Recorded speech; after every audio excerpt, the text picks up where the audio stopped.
거룩하신 하나님 아버지, 은혜를 감사합니다. 오늘 허락하신 이 시간을 통해서 주님 말씀 따라 기도의 자리로 나갑니다. 성령께서 우리를 인도하여 주옵소서. 예수님 이름으로 기도드립니다. 아멘. 찬송가 484장 하나님께 찬양드립니다. 내 맘에 주여 소망 되소서. 주 없이 모든 일 헛되어라. 밤에나 낮에나 주님 생각, 잘 때나 깰 때 함께 하소서. 지혜의 주여 말씀으로서 언제나 내 안에 계시소서. 주는 내 아버지, 나는 아들. 주 안에 내가 늘 함께하네. 세상의 영광 나 안 보여도 언제나 주님은 나의 기억. 주님만 내 맘에 계시오니 영원한 주님 참 귀하셔라.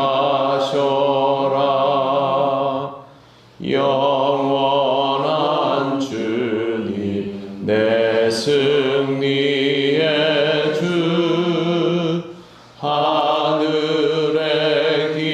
기쁨을 주옵소서. 어떠한 고난이 닥쳐와도 만유의 주여 소망 되소서.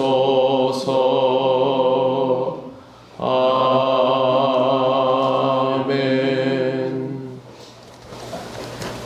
하나님 말씀 누가복음 20장 9절부터 16절까지입니다. 한 절씩 교독하겠습니다. 그가 또 이 비유로 백성에게 말씀하시기 시작하시니라. 한 사람이 포도원을 만들어 농부들에게 새로 주고 타국에 가서 오래 있다가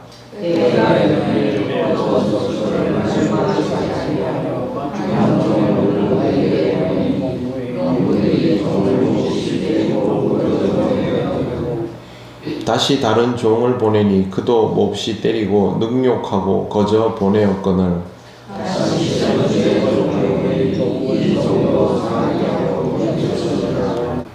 포도원 주인이 이르되 어찌할까, 내 사랑하는 아들을 보내리니 그들이 혹 그는 존대하리라 하였더니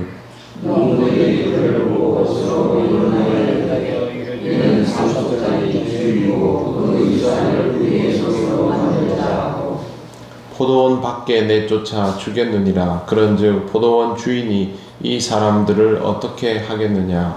와서 그 농부들을 진멸하고 포도원을 다른 사람들에게 주리라 하시니 사람들이 듣고 이르되 그렇게 되지 말아지이다 하거늘. 아멘. 오늘 말씀도 비유입니다. 비유에 사용된 단어들, 표현에는 모두 각각의 의미가 있습니다. 한 사람이 포도원을 만들어서 농부들에게 세를 주었습니다. 세를 주었다는 말은 소유권을 넘겨주었다는 뜻이 아니라 여전히 그가 주인이라는 뜻입니다. 그런데 그 주인이 타국에 가서 오랫동안 있습니다. 포도원에 있지 않고 농부들에게 그것을 맡긴 채로 자리를 비웠다라는 의미입니다. 10절에 보면 때가 이름에 포도원 소출 얼마를 바치게 하려고 한 종을 농부에게 보내니 라고 되어 있습니다. 이 말씀은 하나님께서 일정한 기간이 지나고 나면 그것에 대하여 정산하신다라는 뜻입니다. 누구에게 하시느냐? 농부들에게 하신다라는 겁니다. 그냥 보통 사람들이 아니라 하나님께서 어떤 책무를 맡겨둔 사람들에 관하여 말씀하시는 겁니다. 그런데 농부를 보내었는데 농부들이 몹시 때리고 거저 보내었거늘 이렇게 되어 있습니다. 종을 보내었는데 농부들이 때린 것은 주인의 명을 거부하는 것입니다. 종을 때려 거저 보내었다라는 것은 주인에게 정면으로 도전하는 행위이죠. 주인은 다시 종을 보냅니다. 11절 다시 다른 종을 보내니 그도 몹시 때리고 능욕하고 거저 보내었거늘. 다시 종을 보낸 이유는 잘못을 뉘우치고 바로잡을 기회를 주는 것입니다.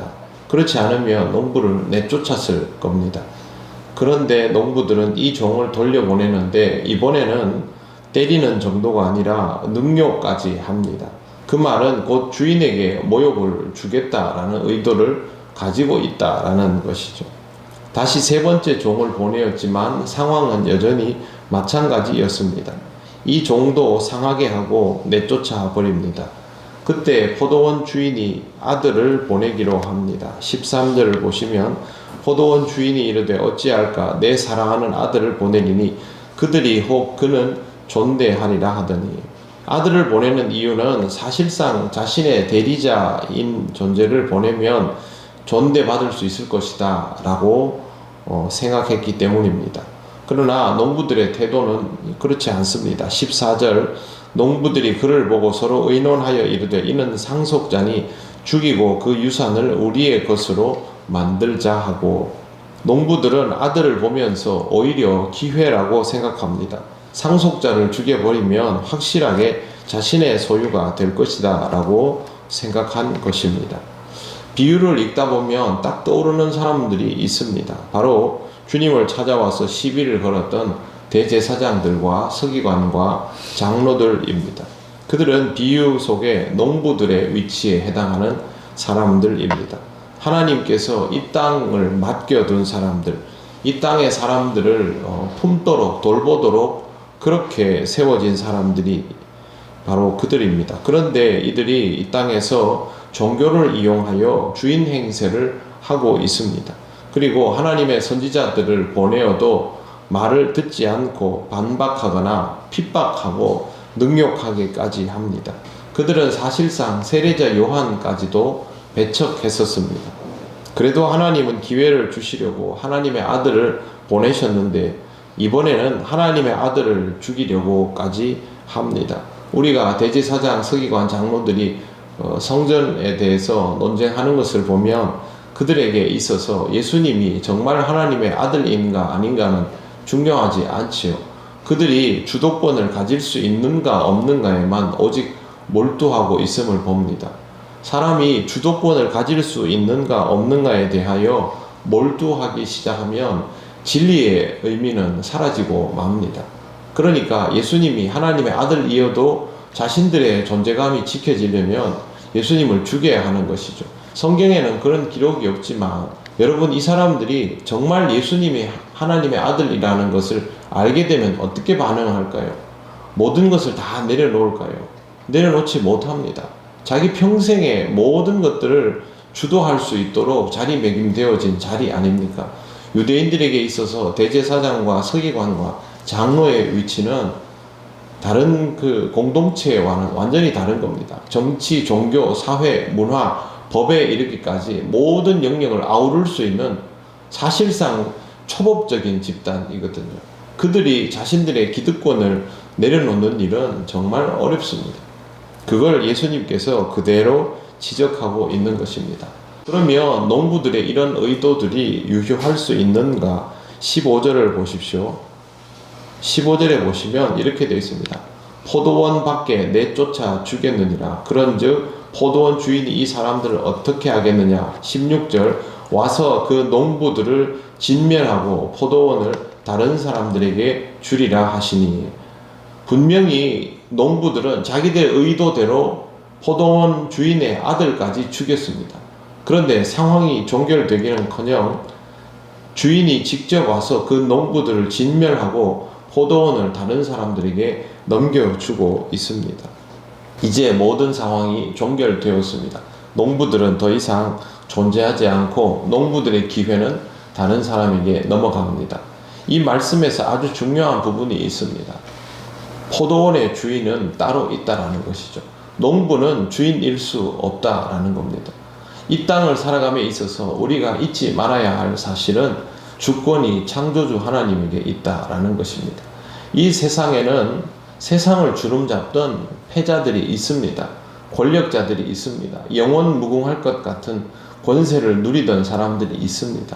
그러나 그 사람들의 시대는 한 세대를 넘긴 적이 없습니다. 인간은 그렇습니다.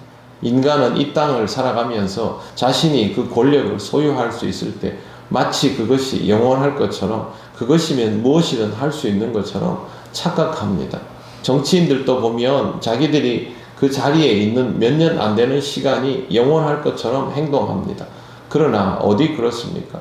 인간은 그저 이 땅을 살아가면서 생로병사를 경험할 뿐입니다. 주권은 하나님께 있습니다.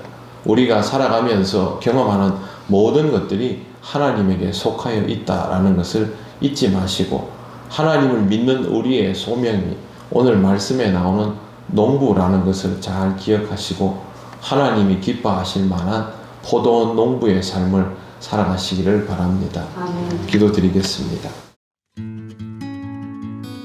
하나님 감사합니다. 주권을 가지고도 우리를 위하여 많은 것들을 허락하여 주시고 독생자를 내어주시기까지 우리를 구원하여 주심을 감사합니다. 우리가 주권을 가지고 있다고 착각하지 않게 하시고 한 세대를 살아가는 동안 우리에게 맡겨진 하나님의 것들을 소중히 잘 사용할 수 있게 하여 주시옵소서. 주님의 몸된 교회를 이루며 살아가는 동안에도 하나님, 우리가 하나님의 농부이기를 원합니다. 하나님이 맡겨주신 것들을 잘 관리하며 소출을 내고 하나님께 영광을 돌리는 귀하고 복된 삶을 살아가게 하옵소서. 오늘도 하나님 은혜로 살아감을 감사드리며 예수님 이름으로 기도드립니다. 아멘.